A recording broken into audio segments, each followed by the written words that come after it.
The people are fed up with the Trump regime, and they are letting the Trump regime hear it.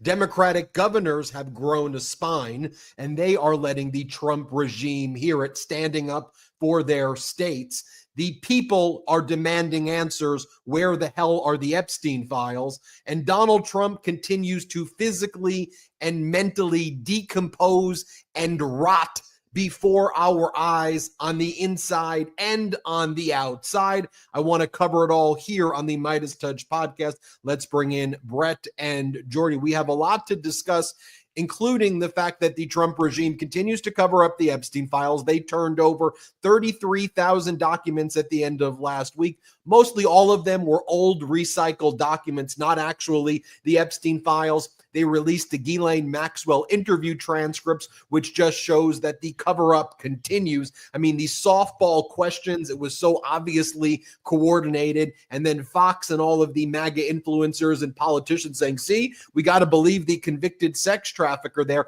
On Friday, you had Donald Trump standing there with the head of FIFA, and Trump was holding up a photo of himself and Vladimir Putin from Alaska that Putin sent to Donald Trump, and he was telling the head of FIFA, look, Vladdy sent me this photo right here. Look at us in Alaska. Maybe Vladimir can show up for the World Cup and he can sign it for you and I'll sign it for you. But don't you like this picture right here? And this took place right before Ukrainian Independence Day, 34 years since Ukraine declared independence. The actual free world, which is not led by Donald Trump, was all there with Zelensky, wishing Zelensky a congratulatory Independence Day. But Donald Trump and J.D. Vance were refusing to even condemn Russia for attacking United States factories in Western Ukraine, as Sergei Lavrov, Russia's foreign minister, was like, yes, we absolutely did bomb that factory. It was used in the war.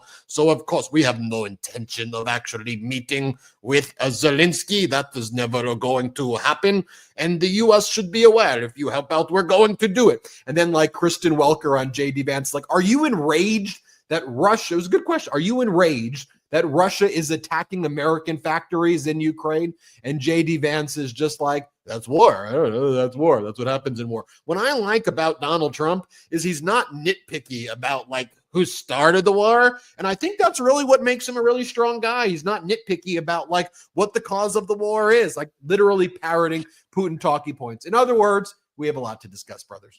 In other words, these are, to quote myself from the last episode, very bad, very evil people that we're dealing with. It's great to be here, Ben. It's great to be here, Jordy. Great to be here. Everybody watching here live on YouTube and everybody listening on Apple Podcasts, Spotify, wherever you get your podcasts. Make sure you check this show out on the audio podcast. But yeah, I mean, you know, we didn't need the last few days to tell us this, but folks, you have to understand, like the people we're dealing with are not on the up and up. Okay. They're not playing by any sort of rules. They're not honest brokers. They will always defend the worst human beings. They will do anything to protect Donald Trump, even if that means having the back of a literal convicted sex trafficker and believing the sex trafficker over the actual victims. I mean, some of the things I've seen in the past few days in particular have just disgusted me. I am just aghast at what I've witnessed. And it's just so appalling. And there are so many lies and so many different things. And I know it's tempting. And a lot of people, you know, will say, why are you focusing on this? Why are you focusing on Donald Trump's health? Isn't that a distraction from the Epstein files? Why are you focused on the deployments? Can't you see that's a distraction from the Epstein files? Why are you focusing on the Epstein files? Can't you see that's a distraction from the military deployments? And listen, not everything is a distraction. I want to say that. Sometimes you just got to understand that we're dealing with really shitty human beings who do a lot of really shitty things every single day. And so we have to do our best, all of us, to cover all the bad things that are happening, because a military takeover and invasion of our states, yes, that is a big deal. Okay. The Epstein files, the cover up, the having the back, the giving cushy treatment to someone like Ghislaine Maxwell, that is a big deal. Donald Trump's deteriorating health that we see, yes, that is a big deal. And there are so many more stories. Russia, Ukraine, what's happening in Gaza. These are all incredibly big deals. One is not a distraction from the other, but we need to stay focused on all of them, and we could walk and chew gum at the same time. That's what we're going to work to do our best on this show and in all the reports that you see throughout the day on the MeidasTouch YouTube channel and the MeidasTouch podcast feed. Jordy, great to be here with you. What's the latest on your end? Great to be here. Shout out to the Meidas Mighty. What's up, everybody? Thanks for joining tonight. Thanks for listening on audio. If you're an audio listener, excited to get into today's show. We have a lot to cover. Ben, that was a great layout of this episode. So, let's just get ready here, folks, because there's a lot of ground to cover. And as Brett mentioned, everywhere, every place, all at once. We could walk and chew gum at the same time, right? Just because he's doing something shitty here doesn't mean we have to ignore all of the shitty and craziness that's happening over here in the exact opposite direction. I know the Meidas Mighty appreciates that. I know our audience here appreciates that, because we're here to call it out every step of the way and leave no stone left unturned. Benji, where do you want to start off today? Well, when Donald Trump tells the story about the snake, how the snake sneaks in and the woman nurses the snake to health, then the snake bites and kills the woman. Donald Trump tells that story as an anti-immigrant story. One of the very first videos that we did at the MeidasTouch Network when we were first formed over 5 years ago was saying that Trump is the snake, and he absolutely is. But like the snake in that story, Donald Trump doesn't go out and say, I'm the snake, right? And we're seeing that right now. So to the extent there are distractions, the common thread here is that Trump and his MAGA sycophants are not out there saying, hey, look, we're fascists, we're dictators, we're trying to destroy the Constitution, when that's exactly what they're doing. Instead, they steal the symbolism of our country. They use the language of democracy. They use the words of patriotism. They pump it through corporate media, which is now oligarch-led media at this point. And then they try to brainwash the masses into embracing this, or at the very least, both sidesing the issues while their fascist creep continues. And before you know it, we look like Nazi Germany. And then when you say that, then the corporate news and the Trump regime leading the charge goes, oh my God, you're comparing us to Hitler? You're comparing us to the Nazi? How dare you say that? You're using the words authoritarian? Aren't you getting a little bit alarmist here? That's not really what's happening. No, it is happening. And we at the MeidasTouch Network have always used that language fearlessly, unapologetically, to refer to this regime. And it is great now that we're finally seeing, a little late, but great, that we're seeing governors saying this is what it is. This is fascism, and calling out the media also. I've been noticing that a lot lately as well. I mean, we saw Governor Gavin Newsom, I think, leading the way in California, which, if it was a country, would be the fourth largest economy in the world. And just think about it this way. California gives to the federal government $80 billion more than it takes, where a red state like Texas takes $70 to $75 billion more than it gives to the federal government. And you look across the United States, these red states have far higher crime rates, have the worst education, are the worst places for business, are literally bankrupt states, but for the blue states that are funding and subsidizing the existence of the taker red states. And for a while, you'd have blue state governors just saying, what's going on in these red states? This language is such nonsense. People aren't going to believe it. Just ignore it. But when you ignore it, the big lies become reality. So now we're seeing whether it's Governor Newsom, whether it's Governor Pritzker in Illinois, whether it's Governor Walz in Minnesota, whether it's Governor Wes Moore in Maryland, whether it's Governor Hochul in New York. I could continue and go down. There's a lot of other governors as well, and I'm not going to spend the whole show naming every governor, but who are finally pushing back and saying this is fascism. Stop both sidesing it, media. Stop trying to sow division within the Democratic Party when we literally have military invasions, not into foreign countries, which would be bad, by the United States, into American cities. We're talking about deployments of active duty military with missions in states in the United States, also aided and abetted by red state governors who, again, are the takers, who wouldn't exist without the blue states, who have far higher crime rates than the blue states. And so it's like this whole system here in the United States is allowing this rule by red states, minority rule in terms of, who actually controls the highest population centers, the lowest economies. The failed states are now attacking the actual successful and thriving states. So you go after California, we're like number one in almost every single stat, from businesses to startup environments to public education systems. You go look at Massachusetts, you go look at Illinois, you look at these states, that's a commonality. Then you take a look at like what's going on in Mississippi. You take a look at what's going on in Oklahoma. You take a look at what's going on in Texas. You take a look at what's going on in all these red states. It's a common theme, Brett and Jordy. And the wild thing is that you have people in those states so brainwashed that they literally will go around, like in Mississippi, for example, you'll probably get a lot of people being like, I can't believe you live in California. Isn't that the worst place you've ever heard of? I'm like, I don't know. I live here. It's kind of like the most beautiful place on the planet. I don't know what you're talking about. I'm sorry that you were force-fed it, but okay, stay away. See what I care. But that's the power of propaganda. And as Ben has said on the show before, it's exactly what they do in a place like North Korea. Could you believe what they're doing in South Korea? You don't want that here. You definitely don't want what's going on there here.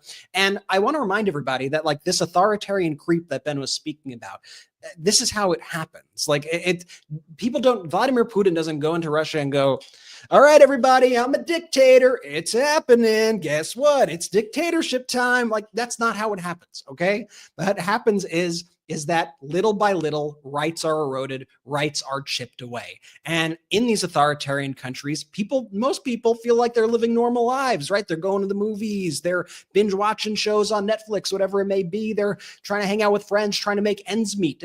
They're living normal lives, okay? But they're living under autocratic governments, and their ability to have free speech has been eroded. Their ability to actually have a real say in elections have been avoided. And by the way, they have elections, like Russia has elections. Okay. They're not legitimate elections, but they have elections. And so you have to see that the playbook that the Republicans and Trump are running right now is exactly the playbook that they're running in autocratic nations. Troops patrolling the street, businesses bowing to state pressure. Here, take 10% of my company, sir. You have it. You have it. Oh, you want me fired? Just give it away. Take my company. Take my company. You have independent media being silenced. Judiciaries packed with loyalists who do whatever they want. Dissent labeled treason. Oh, you want to burn the flag? You want to do this? Guess what? You're going to prison. What we're seeing right now is exactly what has happened throughout history in autocratic countries. So don't give me the crap, oh, that's inflammatory, oh, don't use that sort of language. We need to be calling it out. And also people need to stop chasing whatever kind of polls they're looking at or whatever, because then you get in this weird sort of loop of like doing whatever Donald Trump wants to do. You have to lead like the way you see Gavin Newsom leading. You have to lead the way you see J.B. Pritzker and Wes Moore leading. You need to get out in front of this. You need to set the message. And it's one thing that Trump has actually been good at because the media parrots every damn thing that he says. But Trump says things in all caps and the media parrots it. Oh, Trump says he wants to send the military in to do a crackdown on crime. And the media goes, oh, Trump is cracking down on crime. It's a big crackdown alert. There's no crackdown on crime. Crime's at its lowest levels in like 50 years in all these states. The red states have higher crime. The places where these National Guards people in the military are going aren't even the areas where the crime is. So don't give me that this is a crackdown on crime. It's a military invasion. And everybody needs to be seeing through the messaging of the White House. The press needs to stop parroting the message of the White House. And we need to get with it and stop shaming the people who are calling this stuff out. Exactly, Bray. You call it the authoritarian creep. I like to call it the leaky fascist faucet. That's what we're seeing, right? We have these business CEOs, going hand over. Donald, here, take this gold token, please. Let me align myself with you. We have all these billionaires lining themselves around Donald Trump to get these favors, these oligarchs, if you will, within the United States. We want to do a little gerrymandering here in Texas, y'all. That just over here. It's okay. We're just going to do it over here. We're not going to extend it to other states, other red states. No. Just let us do it over here. We'll rig the midterms. We'll get ready for some election stuff to go down. And don't worry about that. Or National Guard, just let's send the National Guard into this one city. We're only going to do it here. Or, it's working so well here. Why don't we send the National Guard into another city? Oh, and now how about another city after that? You know what? just to make sure nothing funky happens during the midterms or the next presidential election. Why don't we send the National Guard out to everywhere just so they're making sure that there's no election fraud happening? And this is how that leaky fascist facet continues to drip and drip and drip. And somehow you normalize it. I'm not talking about y'all. I'm not talking about the listeners here. I'm not talking about the Mighty Smarty, because we're going to call it out. But I'm just talking about how the corporate media starts to just rationalize it. Oh, look, Donald Trump. He's just keeping everything safe, y'all. He's just keeping everything one National Guard over here at a time. That's what he's doing, Brett.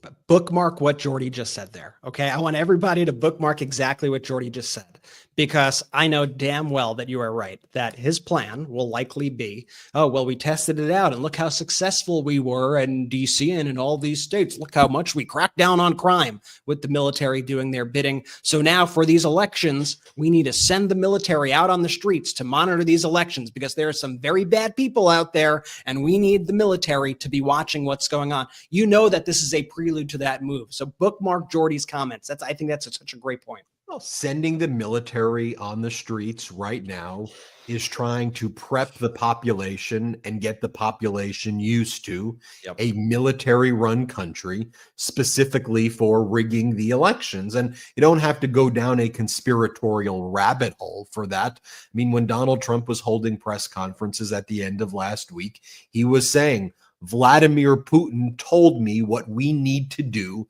for our elections here. I'm not really paraphrasing what Trump said. Trump actually said that he got advice from Vladimir Putin, from a genocidal dictator, about how our elections should be run, that Trump said he will be implementing here. And the fact that that just fades away from corporate news coverage and they'll focus on other topics is something that we need to call out. It's why networks like ours are thriving right now, because we go, that is not normal. And the people know that that is not normal overwhelmingly. It's why Donald Trump has one of the lowest approval ratings in the history of the modern presidency, if not the presidency in general. And then Trump has to go out there with fake polls and fake numbers and say, actually, my polling's at 60 to 70%, despite what the fake media says. And actually the media, I mean, it's legitimate polling averages across the board have Trump at the lowest. If Republicans really love their budget bill, they would be out there every day holding town halls, celebrating what they're doing. Instead of gerrymandering their states, they should show up and be conquering heroes, right? They should stand up. Here's the new hospitals we're building. Here are the new benefits we're giving to you. Here's how we've just helped you. We did it. No, instead, what are they focused on? Gerrymandering and removing Democratic seats in the House of Representatives as part of their authoritarian plan. Then when you call them out, when you retaliate against them, they behave as sociopaths behave, right? They go, oh my God, you started it. California is doing unlawful gerrymandering. Can you believe it?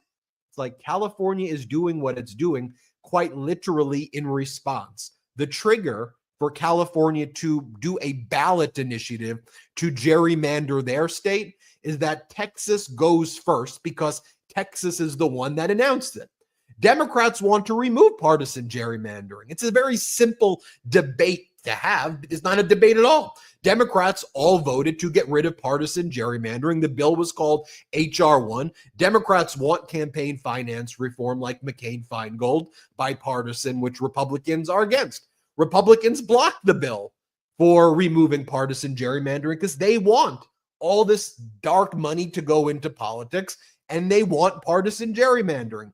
So you retaliate, and they go, oh my God, you retaliated against us? That's so mean. You know, they do the same thing with Canada.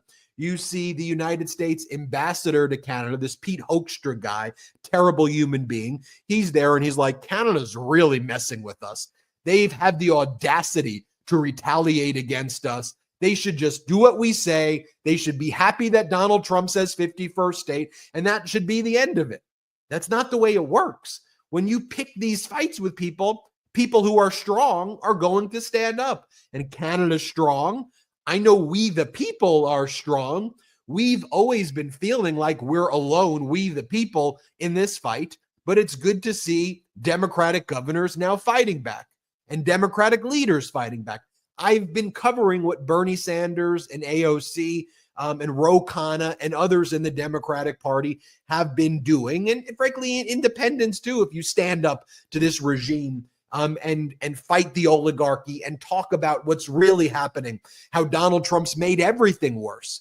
The world is less safe, prices are higher, our economy is suffering, people are being laid off. That's just the reality. And Donald Trump says 2 weeks, 2 weeks, 3 weeks, 2 weeks, 3 weeks, while he buys time for his fascist plan of a complete takeover, fires the people who actually compile the data, fire the data people, and then just replace it with whatever Donald Trump says. That's what the 2 weeks is buying time for the fascism creep. That's what 2-3 weeks is actually code for. So we've been covering it. You've been feeling it. That's what we see at the No Kings protest, the energy there. And now governors and politicians are talking about it because this is existential. I want to share that with you. We've seen Governor Pritzker do a press conference today. We've seen Governor Walz hold an event today where he spoke about it. I'll just show you one quick clip right now of Governor Pritzker. One of the things that Donald Trump's been doing is mocking Governor Pritzker's weight. He needs to hit the gym. He needs to do this. He needs this, not really. He's a slob, the way that Donald Trump behaves in such a infantile manner. Let me share with you right now what Governor Pritzker said from his perspective, what's really going on right now. Let's play this clip. Well, from my perspective, it takes one to know one on the weight question. And the president, of course, himself is not in good shape. So he ought to respond to that from me. I would say also that his personal attacks on me are just evidence of a guy who's still living in fifth grade. He's the kind of bully that throws invectives at people, and because he knows that what he's saying is actually commentary on himself. Projection, classic projection and confession, and Governor Pritzker saying exactly what it is. I want to show you more clips of Governor Pritzker, of Governor Walz, of Democrats fighting back. I want to juxtapose it to what we're seeing in Trump and MAGA world. I also want to show you how they're covering up the Epstein files and continuing to do that, and much more right here on the MeidasTouch Podcast. A reminder, please subscribe right now to the YouTube channel. We're on our way to 6 million subscribers. And while you're at it, if you could become a member of our YouTube channel, it goes a long way to help us grow. We've been able to grow with 0 outside investors. And one of the main ways we've been able to grow is through your memberships on this YouTube channel. You can gift memberships to as many people as you want as well, others who may not be able to afford memberships. You just click that join button, and then it allows you to gift memberships. All right, let's take our first quick break of the day. We've got a lot more to show you when we're back. When we're back, we'll show you some receipts. We'll show you the evidence. We'll play the clips, and we'll talk about much more. First break of the show. Guys, have you ever worn those swim trunks with the scratchy mesh liners? Well, our next sponsor makes what might just be the world's most comfortable swimwear. And honestly, it checks out. This episode is brought to you by Fair Harbor, makers of the world's most comfortable swimwear. If you're heading to the beach or have a vacation coming up, pack their Breeze Knit lined trunks and say goodbye to mesh lining forever. They're soft, chafe-free, and built to move. You know that mesh lining in swim trunks that every guy hates? Well, with Fair Harbor's built-in boxer brief liner, their trunks are softer than anything you have ever felt before. Fair Harbor trunks are perfect for swimming, lounging, or soaking up some sun. A variety of designs and styles make finding your favorite pair easy, and Fair Harbor's super soft built-in liner keeps you comfortable all day. You'll never go back to mesh-lined trunks again, trust me. After hearing about Fair Harbor's bathing suits, I just had to order a pair. Finally, I'm actually comfortable at the beach or sitting poolside. These are not your dad's swim trunks. I'm obsessed with the feel of Fair Harbor's Breeze Knit liner trunks. The length is just perfect. It's not too long or not too short, and I can wear them just about anywhere. You wouldn't even know that it's swimwear. They truly are the most comfortable pair I own. Head to fairharborclothing.com/Meidas and use code Meidas20 for 20% off your first purchase. Once again, that's Fair Harbor, HARBOR clothing.com/Meidas for 20% off your first purchase. And make sure you use my promo code Meidas20 so they know that I sent you. We live in an environment our biology was never designed for. EMFs, artificial light, seed oils, microplastics, endocrine disruptors, chronic stress. These modern assaults disrupt cellular signaling, negatively impacting gut health and accelerating aging. Armra Colostrum revives cellular signaling, bolstering our health from within to defend against everyday threats. Colostrum is nature's first whole food with over 400 bioactive nutrients that work at the cellular level to reactivate your body's innate capacity to regenerate and thrive. Ready to reclaim your health? We've worked out a special offer for my audience.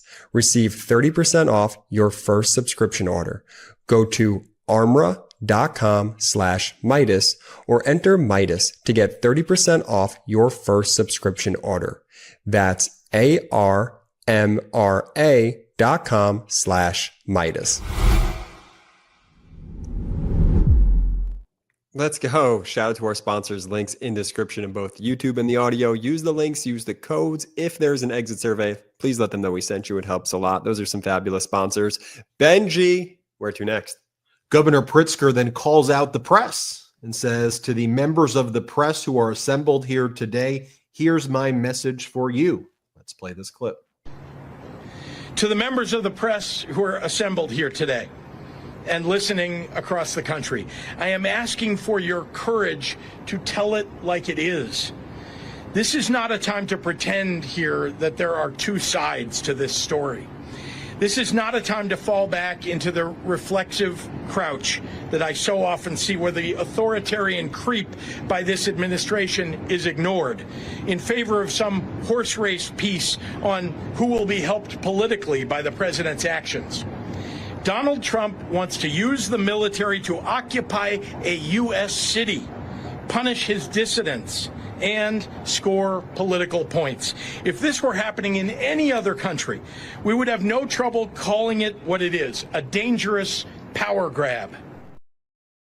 AKA fascism, authoritarianism, dictatorship. Here, Ben, let me remind you quickly too, because just based off that comment, I want to remind everybody here what kind of articles publications were running during the 2024 campaign very quickly. So this was The Hill. They ran this op-ed. This is from October 18th, 2024. They posted, Kamala's newest lie. Trump will send the army after you. This was in The Hill. It was an op-ed. It was an opinion piece. They pick like a terrible photo of her to like make her look like hysterical, right? Awful. Yeah, they pick a bad photo of her. It's just like the photo they pick is clearly, chosen for a reason. And by the way, that's up to their editorial control. So I know they would probably defend themselves by saying like, oh, but it was an op-ed and we give op-eds to all sides. Well, first of all, how about you? No one's requiring you to pump out lies like that. Like you have a responsibility, I think, not to just run everything you get. And then you also have an editorial decision about what photo you use, what headline you use, and all sorts of things like that. And this is what you went with. And the road to fascism, the road to autocracy is paved by legacy media networks and websites who do stuff exactly like this. And that's why I'm happy to see people like Governor Pritzker calling him out. Here, Governor Pritzker gives the data about red states versus blue states when it comes to crime. Here, play this next one. Crime is a reality we all face in this country. Public safety has been among our highest priorities since taking office. We have hired more police and given them more funding. We banned assault weapons, ghost guns, bump stocks, and high-capacity magazines. We invested historic amounts into community violence intervention programs. We listened to our local communities, to the people who live and work in the places that are most affected by crime, and asked them what they needed to help make their neighborhoods safer. Those strategies have been working. Crime is dropping in Chicago. Murders are down 32% compared to last year and nearly cut in half since 2021. Shootings are down 37% since last year and 57% from 4 years ago. Robberies are down 34% year over year. Burglaries down 21%. Motor vehicle thefts down 26%. So in case there was any doubt as to the motivation behind Trump's military occupations, take note. 13 of the top 20 cities in homicide rate have Republican governors. None of these cities is Chicago. 8 of the top 10 states with the highest homicide rates are led by Republicans. None of those states is Illinois. Memphis, Tennessee, Hattiesburg, Mississippi have higher crime rates than Chicago, and yet Donald Trump is sending troops here and not there? Ask yourself why. If Donald Trump was actually serious about fighting crime in cities like Chicago, he, along with his congressional Republicans, would not be cutting over $800 million in public safety and crime prevention grants nationally, including cutting $158 million in funding to Illinois for violence prevention programs that deploy trained outreach workers to de-escalate conflict on our streets. Cutting $71 million in law enforcement grants to Illinois, direct money for police departments through programs like Project Safe Neighborhoods, the state and local anti-terrorism training program, and the Rural Violent Crime Reduction Initiative. Cutting $137 million in child protection measures in Illinois that protect our kids against abuse and neglect. Trump is defunding the police. There's a reason why under Donald Trump during his first administration, too, you had the highest homicide rate basically in history. I mean, there is no method to the madness. There's just madness to the method, which is have the military on the streets to show dictatorship force while not actually addressing the root causes of crime, and then actually exacerbating the root causes of crime by removing the grants and funding for cities and educational opportunities that exist to put people on a better path and a better direction. It's whether you're looking at Chicago or Philadelphia. I recently interviewed Larry Krasner. I'm going to drop that interview in the morning on Tuesday. Same thing. I mean, you look at Philadelphia, all of this funding that Biden provided to improve the life of the city, to help people get out and do things, right? Which is a way to have people avoid crime. Trump is gutting all of those things, instead spending hundreds of billions of dollars on ICE to send people into concentration camps, and then putting the military on the streets. Governor Walz also took aim at the coverage of what's taking place. Governor Walz, speaking in Minnesota at a Democratic National Committee summer summit, says, stop taking the freaking bait, media. Stop taking it and focus on what's really happening here. Here, play this clip.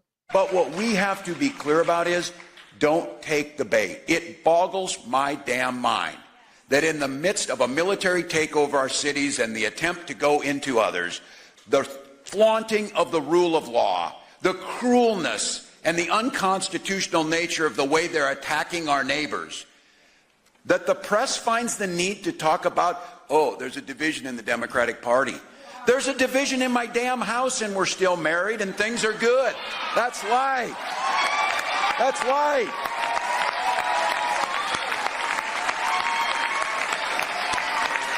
We are strong.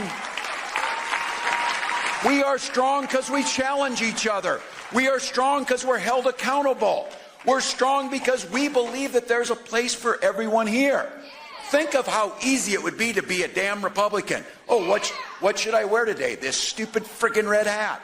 What should I say today? I don't know. Just make sure it's cruel. Who do we listen to? That guy. Oh, the felon in the White House? Yeah, listen to him and that will be fine. Now he's... You know, it feels like these are some MeidasTouch speeches, huh, Brett and Jordy? You're on mute, B. I know you want to say something, but I just want to say also, like, you notice that we don't take the bait here at the MeidasTouch podcast, right? Like there's a reason why the stories we focus on are the stories we focus on. And without belaboring it too much and actually taking the bait, there's a reason we don't spend an hour speaking about Sydney Sweeney or Cracker Barrel or whatever real distractions they're trying to throw at us. And we stay focused on the actual existential threats that are right in front of us, Jordy. Absolutely. Those clips get me fired up. Like this is it. Like that's the energy. And I don't know about y'all. I'm just sick of Dems taking toothpicks to knife fights. Because you know what happens when you take a toothpick to a knife fight? You get cut.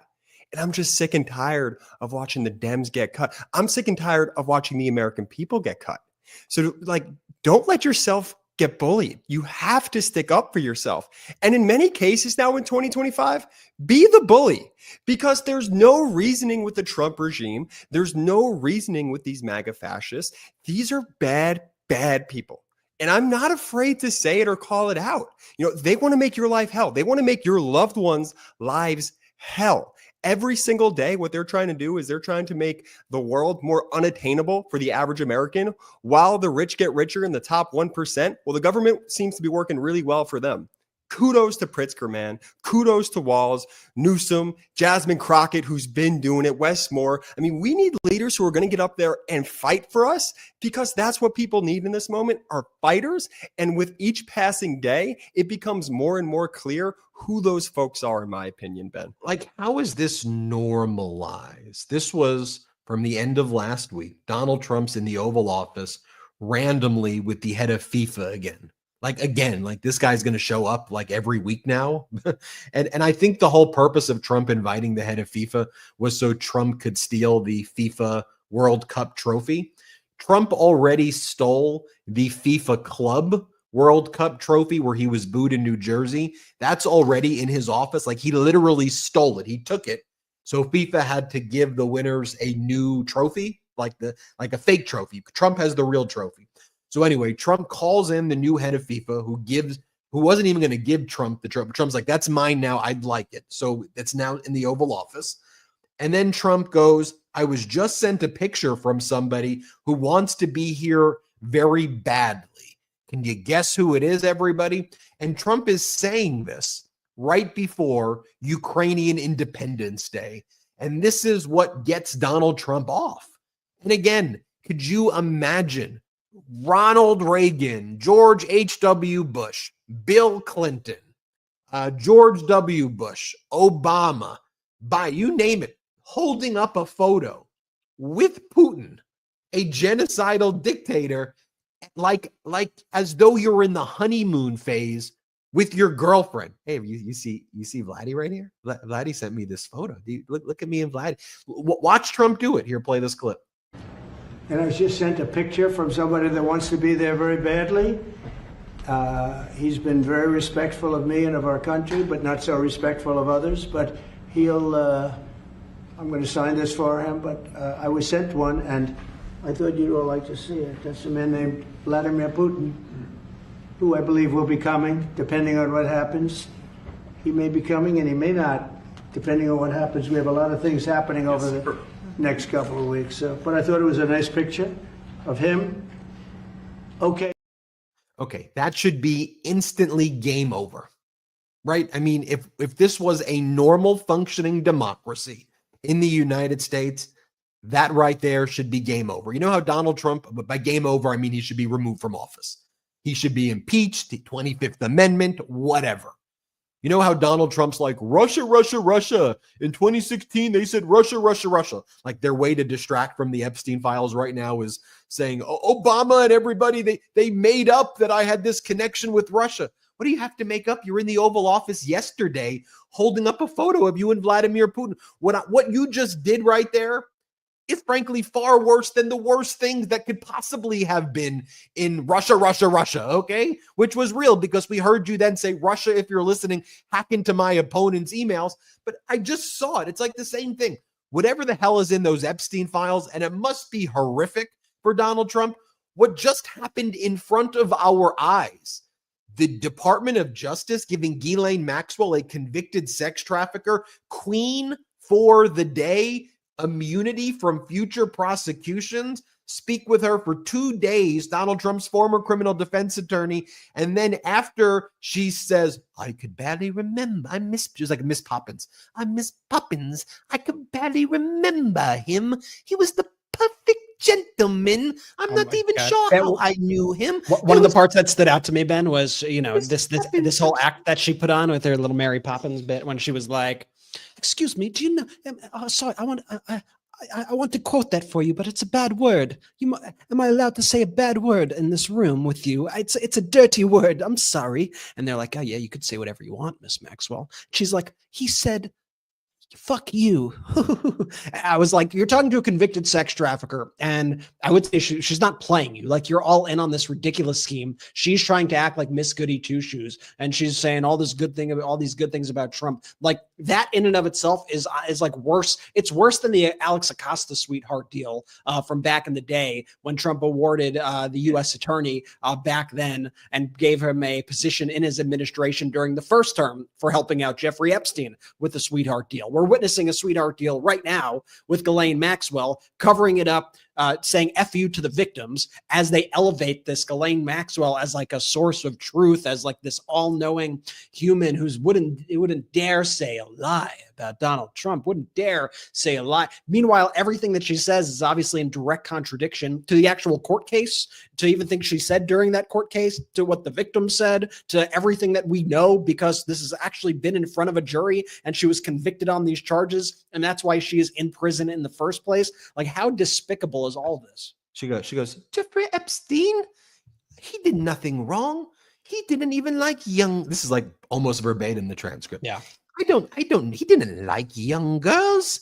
What he wanted to know is these were women on the younger age, and he wanted to know what music they were into so he could have his own musical selections. That's what this was about, music. They just wanted to help a kid stay young. And my point about how I'm weaving and connecting all of this, though, is that these things are happening in front of us right now, right? Trump is doing the Putin thing in front of us. Donald Trump gave Ghislaine Maxwell a deal, moving her from Tallahassee to a minimum security facility in Bryan, Texas, near Texas A&M's college campus. She gets a reward. What did she do to get a reward? Oh, she said that Donald Trump didn't do anything. And then Donald Trump releases fake Epstein files. It was in many ways what he did over the weekend was just as bad, probably worse than when they held up the fake Epstein binder back in February. They just turned over 98% of documents, 33,000 documents that were already turned over. And like the Democrats on the House Oversight Committee led by Congressmember Garcia, like they hired a group of people to compare them and go, wait a minute, these were exactly everything that was released before. So they continue to do that. Again, these cover-ups in plain view right here. Oh, and by the way, at that Camp Bryan, Texas, they moved a woman who was there legitimately to a facility where the sex traffics are because she spoke out about Ghislaine Maxwell being there, because the lady who was there had a family member who was the victim of sex trafficking. So she thought it was her obligation to call out that a sex trafficker was moved there. And then she got moved to the bad facility. Ghislaine got moved into the good facility. But you take a look at just even what Trump is saying today. This was Trump on Putin and saying, the reporter was asking, well, look, Putin has not agreed to a ceasefire. Putin has not agreed to security guarantees, and Putin has not agreed to a bilateral or trilateral meeting with Zelensky. So all of the things you said he was going to do, not only is he not doing, he's basically saying he's never going to do. And if anything, the attacks on innocent Ukrainians have only escalated. So what are you going to do about it? And then Trump's like, well, the main concession that he made is that he went to Alaska. By the way, in Alaska right now, Trump's approval rating is at like 41%. And that was a Trump state. So people in Alaska are like, you're bringing Putin over here? Like, what the hell are you doing? Here's what Trump said this morning on Putin. Here, let's play it. Mr. President, when you met with Russian President Vladimir Putin, how soon did he say that he wanted to sit down with Ukrainian President Zelensky? Russia, as of now, says there's no meeting on the books and no agenda is set. Well, that's going to be up to them. It takes two to tango. I always say it. And they should meet, I think, before I have a meeting and probably close the deal. but I think it's appropriate they meet. They do not exactly get along well, as you can understand. And I'm sure it's a meeting that perhaps he didn't like, but he wasn't happy about coming to the United States either. That was a big concession, and I appreciate the fact that he did. That was a big concession? That was giving the game away. Putin on American soil. Russia claims Alaska may still be part of Russia. You have the foreign minister, Sergei Lavrov, wearing a USSR shirt, mocking the United States. This was Russia after all of their history, which they view as being utterly humiliated and outmaneuvered by the United States, having their moment. This was their moment of Mr. Gorbachev, tear down the wall. It was Putin and Lavrov coming into the United States for the ultimate Russian propaganda moment, giving absolutely nothing and having the United States troops go down on their knees and roll out the red carpet for Putin. It could not have been a bigger victory. But again, corporate news, too afraid to report on that, too afraid to call Donald Trump a treasonous traitor for his behavior, too afraid to call him a felon, too afraid to call him a sexual abuser, too afraid to call him a loser and a bankrupter. How could anybody be with this? Like, that's the craziest part, even with the Alaska stat. What 41% of people in Alaska look at Putin going, or the remaining group of people look at Putin and say, you know what? I like that. Let's have more people coming in, mocking our country and potentially seizing, like who? Yeah, I'm covering up for a convicted sex trafficker, making prices higher. I'm not going to believe my own eyes. I'm just going to believe what Donald Trump tells me. I want to talk about that and more. We've got to take our last quick break of the show. A reminder, become a member of our YouTube channel. It's one of the best ways to help us grow. You can gift memberships to as many people as you want. It's hugely helpful. Lots of people can't afford it. So if you can gift people memberships, that's really, really helpful. We've got bonus features and extra content as well. Also, check out MeidasPlus.com while you're at it. Let's take our last quick break of the show. So you ever wake up and feel like your body just hit the snooze button on life? Yeah, same. Honestly, aging sneaks up on you in some wild ways. Whether it's a night out or a good workout, I just don't bounce back the way that I used to. One day you're full of energy, the next you're Googling how to stretch without pulling a muscle. I believe one of the best aging breakthroughs of the last decade is Qualia Senolytic, and here's why. It's designed to help your body naturally eliminate something called senescent cells, also known as zombie cells. These are the ones that just hang around after they've stopped doing their job, draining your energy and making you feel, well, old. Think joint discomfort, sluggish recovery, low energy, the whole deal. Qualia Senolytic is a groundbreaking supplement made with 9 plant-based nutrients, and you only take it 2 days a month. That's it. Since I started taking it, I felt more energized, quicker to recover from workouts, and honestly, just more like me again. Plus, Qualia's breakthrough formulation is vegan, non-GMO, and tested by leading scientists. Experience the science of feeling younger. Go to qualialife.com/Meidas for up to 50% off your purchase and use code Meidas for an additional 15%. That's QUALIA life.com/Meidas, MEIDAS, for that extra 15% off. Your older self will thank you. And thanks to Qualia for sponsoring this episode. Look, starting a new business can be intimidating. I get it. MeidasTouch Network was not built overnight. You need the tools to help you engage in the day-to-day tasks, the growth. And so it's why we use Shopify. It made things easy for us. And I think you should use Shopify too. So Shopify is a commerce platform. It is the commerce platform behind millions of businesses around the world and 10% of all e-commerce in the United States.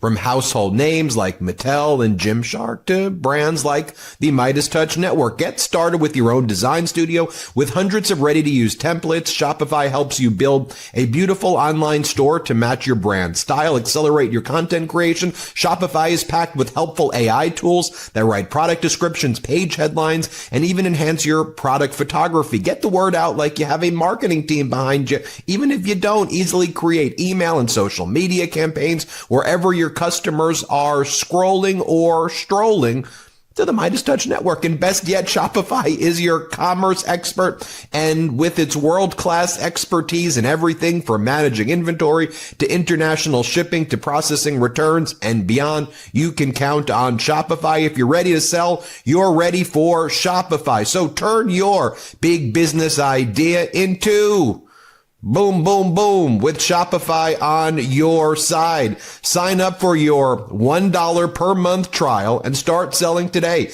at shopify.com/Meidas. Go to shopify.com/Meidas. One more time.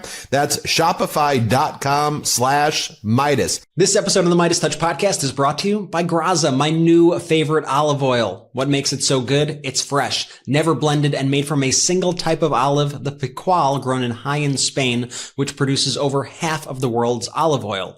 Let me tell you why Graza stands out. First, single origin goodness. One olive, one region. That means no mystery blends and no watered down lower grade oils, just a pure, traceable, fresher product. Second, the squeeze and spray bottles are legit game changers. No more messy tins or dripping spouts. Just aim, squeeze, and go. And finally, they've got 3 types for any task. Frizzle with a higher 490 Fahrenheit smoke point, perfect for frying, crisping, and grilling. Sizzle at 410 degrees Fahrenheit, your go-to everyday cooking oil for roasting, marinating, and sautéing. And drizzle, a bold, punchy finishing oil that's perfect on salads, breads, or even ice cream if you want to get fancy like I do.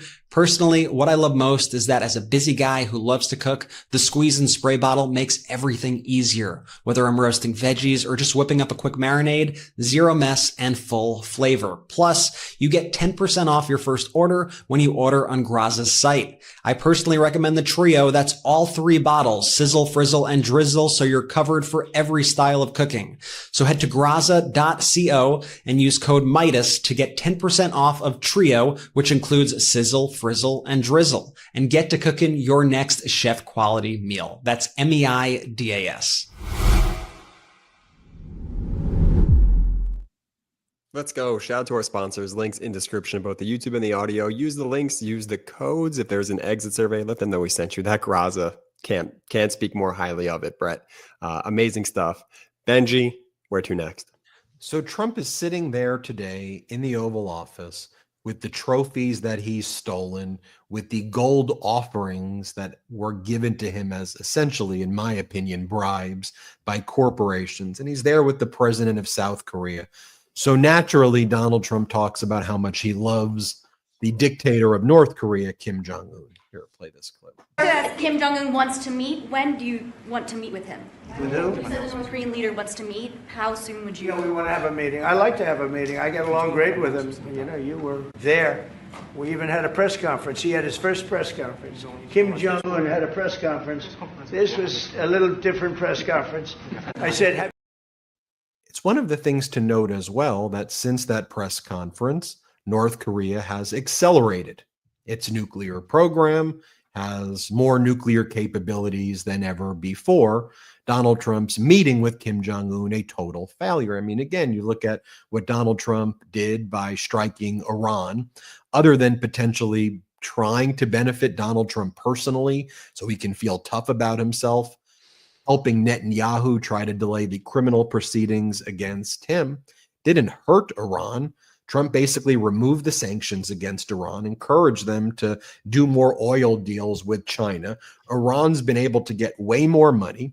The enriched uranium wasn't destroyed by the United States. The facilities are mostly fine and they're able to rebuild. They're giving more Shahed drones to Russia to attack innocent Ukrainians and kill innocent Ukrainians. And you go back to right before Donald Trump attack the attack of Iran. Remember what Donald Trump said? He was speaking with Vladimir Putin, who wanted to help mediate. If you think about who was the winner in the strikes against Iran,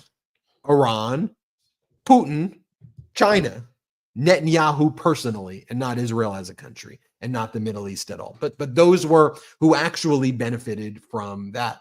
Donald Trump then claims that Wes Moore, the governor of Maryland, the one time they met, praised Trump and said how great Trump is and that you're the greatest president. Here, play this clip. And inside of this country, Baltimore is a horrible, horrible deathbed. It's a deathbed I know Governor Moore said, oh, he wants to take a walk with me. He meant it in a derogatory tone. I said, no, I'm the president of the United States. Clean up your crime and I'll walk with you. But it's tremendous crime. But he was trying to be derogatory. He doesn't have what it takes. But he's trying to be derogatory. And I met him at the Army-Navy game. They said, oh, there's Governor Moore. He'd love to see you. He came over to me. He hugged me, shook my hand. You were there. He said, sir, you're the greatest president of my lifetime. I said, well, it's really nice that you say that. I'd love you to say it publicly, but I don't think you can do that, so it's okay. But no, sir, you're doing a fantastic job. I want to just shake your hand. Thank you very much, Governor. That was it. There's actually footage of that entire interaction. Interestingly, Fox published that footage, but then they told their audience, so who are you going to believe, the footage or Wes Moore? When the footage literally confirms that that's not what happened. We have the footage. Here, play it. Knocking the hell out of him. Wes Moore is posting on social media saying that President Trump can't walk, but maybe he should walk the streets of Baltimore. It didn't take him long to respond to the president there in the Oval Office. He said, LOL, keep telling yourself that, Mr. President. It'd be wild, though, if only we had the footage that President Trump had referenced about them meeting at the Army-Navy game. And thanks to the Art of the Surge on Fox Nation, we have the footage. Mr. President, welcome back to Maryland, sir. Welcome back to Maryland. It's good to see you. In person, too. Thank you, sir. Great to see you. Great to see you. And great to have you back here.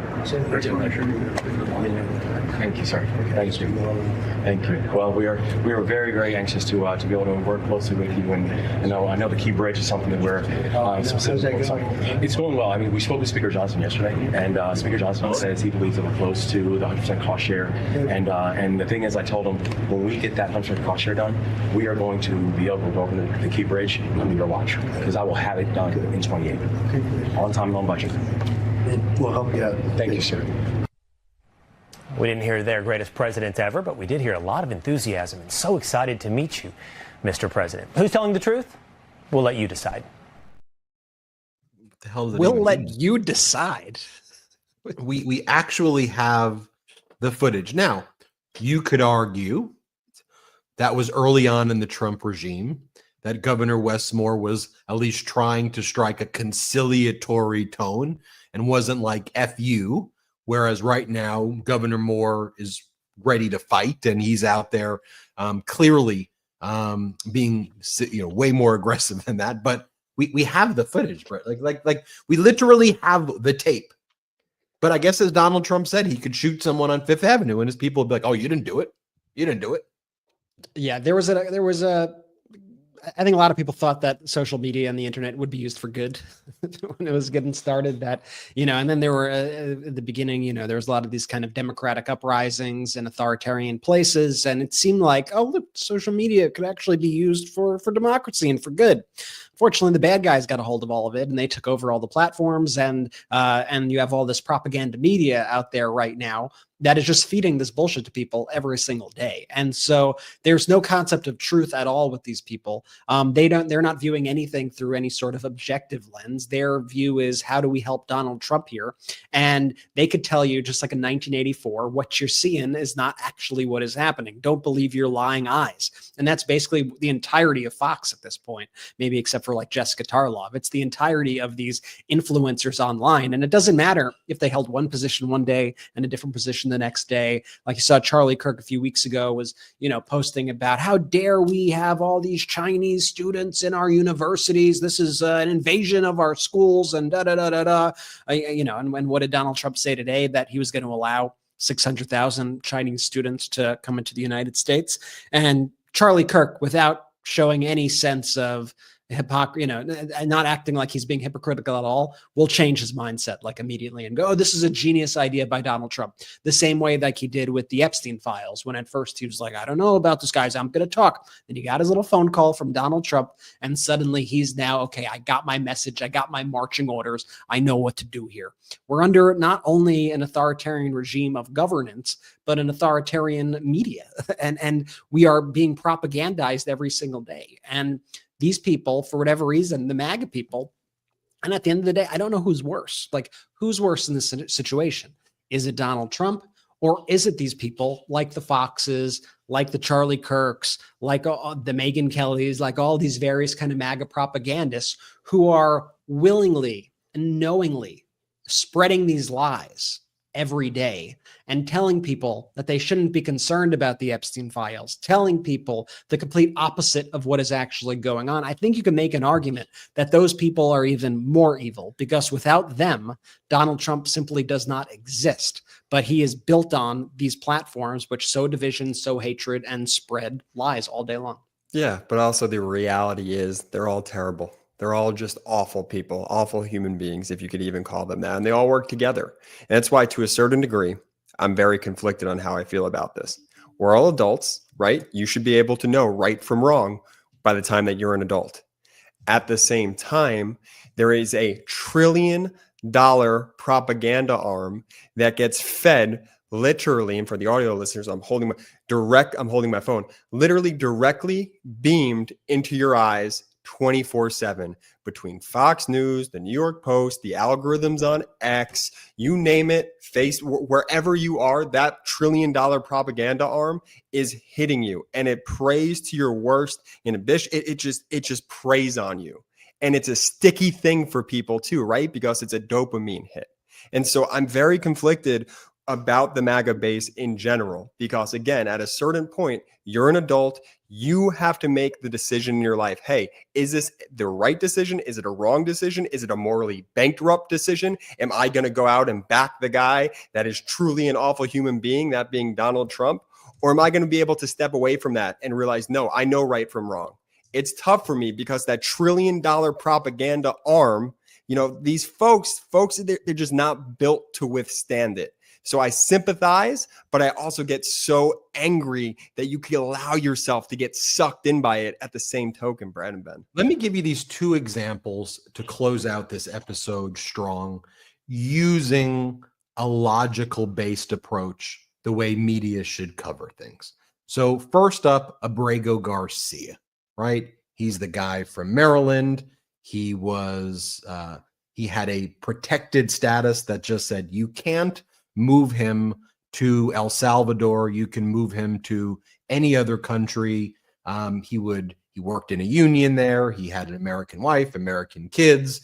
He's been here, since he was basically 16 years old. He's been checking in, productive member of that society, according to all the people who worked with him. I'm not here to defend Abrego Garcia's character, but I am here to defend due process. There was an order that said, don't send him to El Salvador. They send him to a concentration camp in El Salvador. The Supreme Court says, bring him back here. They don't bring him back here at first. Then finally, before all the Trump people are held in contempt for what they did by various federal judges, they then bring him to Tennessee and then prosecute him for a traffic stop from 2022, where he was let off, I think, without even a ticket. And they call him a human traffic smuggler. And they're accusing him of basically driving a car with other people who are going to work. And they're almost acting like he's a sex trafficker. Like they use that terminology, human trafficker. They then post images of himself, of Abrego. This was from Today, the White House account, MS-13. Just think about tainting the jury pool. Like, bottom line, if you want to prove that he's a gang member who shouldn't be here, follow the process. If you want to argue that he's a human trafficker, well, then surely you will have the trial take place in Tennessee. You'll introduce evidence and you'll prove your case. But no, that's not what you want to do, because as soon as he was released temporarily, earlier today when he went back with his family in this incredible moment, because the judges are like, there's no evidence against him. We're going to release him until his criminal trial takes place in Tennessee. Let him be with his family. ICE immediately arrests him. And because he refused to plead guilty to the charges, they were trying to shake him down. They said, if you plead guilty, we'll let you go to Costa Rica and you can you can live your life in Costa Rica. We won't bother you. But if you don't plead guilty, we're going to send you to Uganda. Uganda doesn't even want him. He has no connection to Uganda. So they then arrest him today so he doesn't get a trial. and then ship him to Uganda. And then at the Oval Office press conference, Pam Bondi said the following about him today. Here, play this clip. He beat the hell out of his wife. His wife is afraid to even talk about him. She's been mauled by this animal. And, through a system of liberal courts, he's doing things. But no, we have that under control. And Pam has got that very much under control. Do you want to comment on it, Pam? No, we've got him under control. He will no longer terrorize our country. He's currently charged with human smuggling, including children. The guy needs to be in prison. He doesn't need to be on the streets like all these liberals want him to be. First off, it was a Trump immigration judge in 2019 that gave the protected status to Abrego Garcia, but said, you want to deport him to any other country other than El Salvador, do it. So that's what the Trump immigration judge said.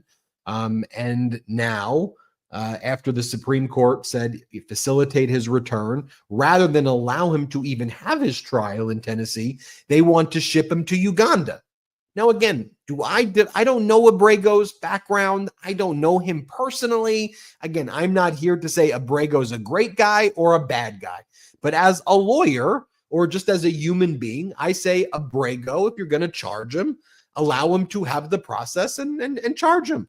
If you're going to deport him, then deport him to some country that he has some connection to. Costa Rica says they're willing to take him. Why are you sending him to Uganda? Other than you want to be cruel and unusual in your punishment.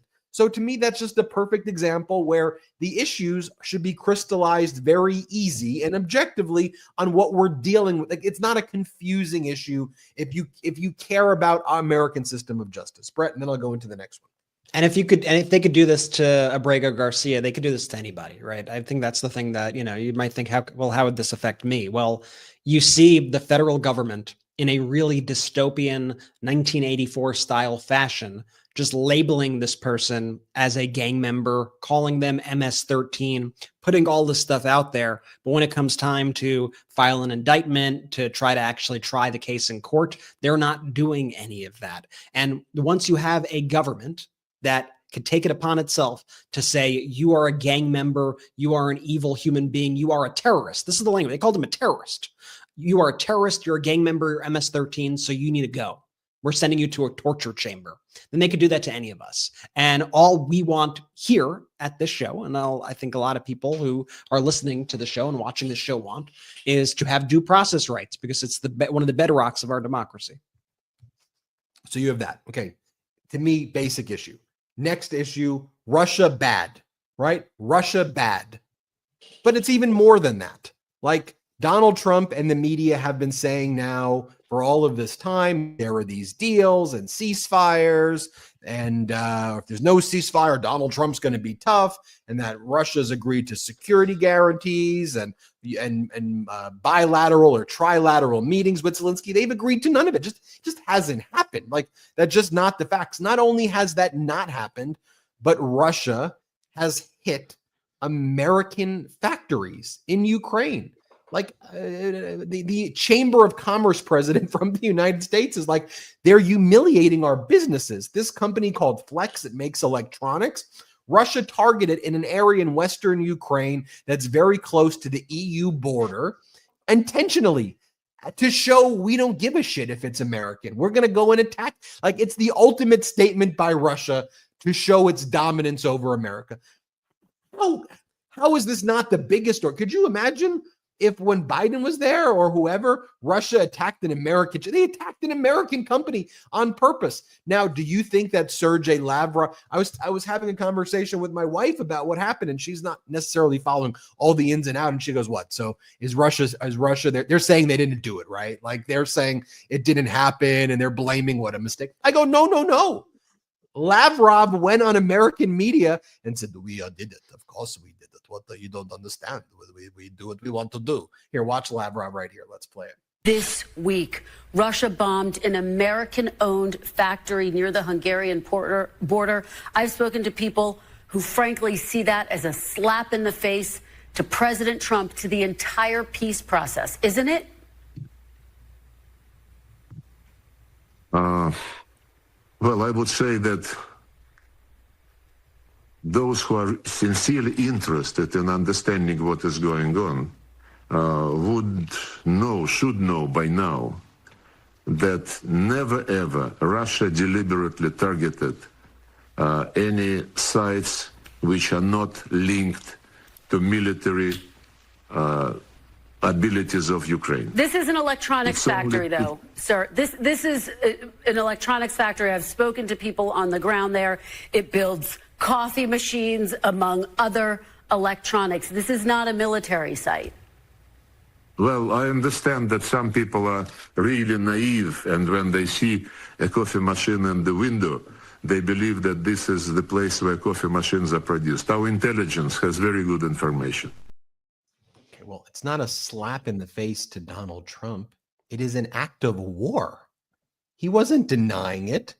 He was saying, I don't think that it actually makes electronics. He wasn't saying it wasn't an American factory. He was saying that Russia deliberately targeted an American factory because they believed that American factory was helping Ukraine. So we attacked an American factory. So surely J.D. Vance, the vice president, would be enraged. How could this possibly be an issue that doesn't enrage you? Here's what J.D. Vance said. Play this clip. Was President Trump, were you enraged when you learned that Russia targeted an American company based in Ukraine? I don't like it, Kristen. I don't like it, Kristen, but this is a war, and this is why we want to stop the killing. The Russians have done a lot of things that we don't like. A lot of civilians have died. We've condemned that stuff from the get-go, and frankly, President Trump has done more to apply pressure and to apply economic leverage to the Russians, certainly than Joe Biden did for 3.5 years when he did nothing but talk, but do nothing to bring the killing to a stop. So you ask. First off, the strikes against Ukraine right now have doubled or tripled under Donald Trump. Donald Trump has removed sanctions. Donald Trump and his regime, led by people like Colby Elbridge in the Defense Department, have limited and rejected the ability of Ukraine to launch various strikes against Russia. America at various points in time have withheld weapons from Ukraine. And so it's a blame Biden when Biden brought 2 new members into NATO. What could be a more powerful counterpunch to Russia's aggression than bringing in Finland and Sweden into NATO? What could be a more powerful move than expanding NATO and imposing strong sanctions? And then this is war. I mean, have we lost the moral compass that we can't even acknowledge that this isn't even like a big story, right? Russia attacked America and America just took it right around Ukrainian Independence Day after rolling out the red carpet for Putin. Oh, how is it not being said the way I'm saying it? Like, how is that just something normal? And so contrast that finally to Prime Minister Carney so we can see what leadership actually looks like as the Prime Minister of Canada shows up in Ukraine on Ukrainian Independence Day and behaves like an adult leader. Like, this is what actual leader... We should have someone here who's like smart and intelligent, who speaks in full sentences, who's not decomposing before our eyes. This is Prime Minister Carney. Let's play it. When peace comes, we must fortify Ukraine by rebuilding your cities, expanding your industries, developing your resources, and creating the foundations for true prosperity. And when that peace comes, and it will come, that day will come, Canada will be there. To close, Mr. President, in the last of those paintings I referred to, those Kurolik paintings, the one with the Ukrainian farmer amidst a Canadian field of plenty, a keen eye can see in the distance a mushroom cloud, a bomb. It's a reminder that peace, when it comes, can never be taken for granted. And it's a reminder to Canadians that we are connected, that your fight is our fight, that your struggle is our cause, and that your independence will be our victory. Slava Ukraini et vive le Canada.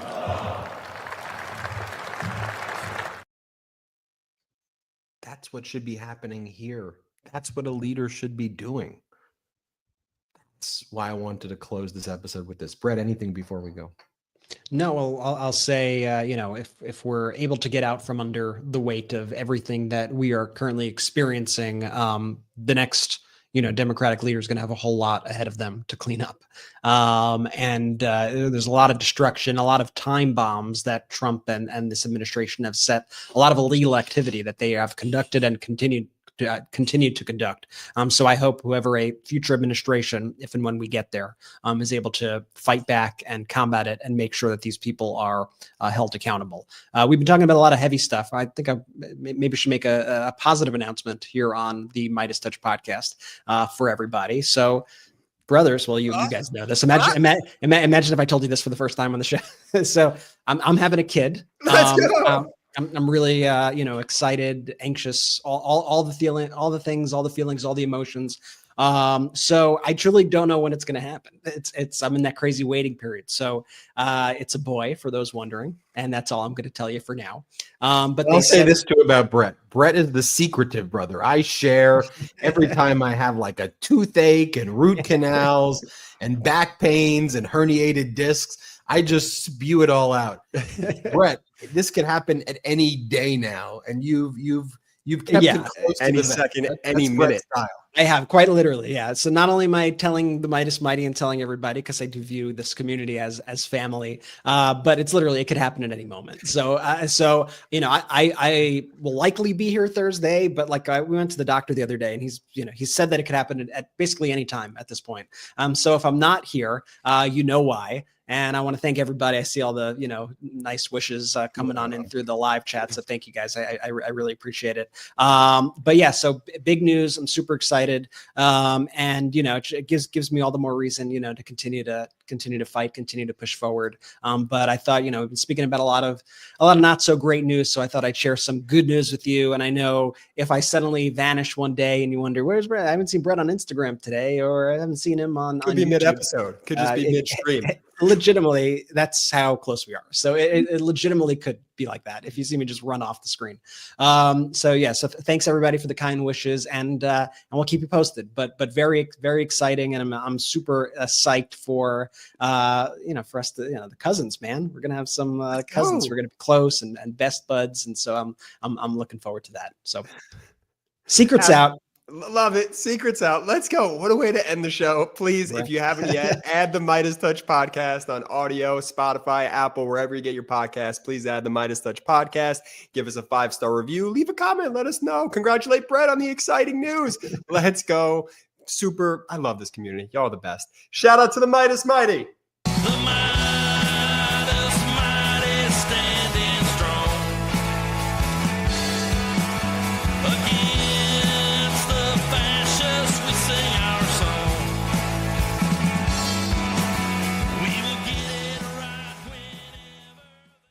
Want to stay plugged in? Become a subscriber to our Substack at MeidasPlus.com. You'll get daily recaps from Ron Filipkowski, ad-free episodes of our podcast, and more exclusive content only available at MeidasPlus.com.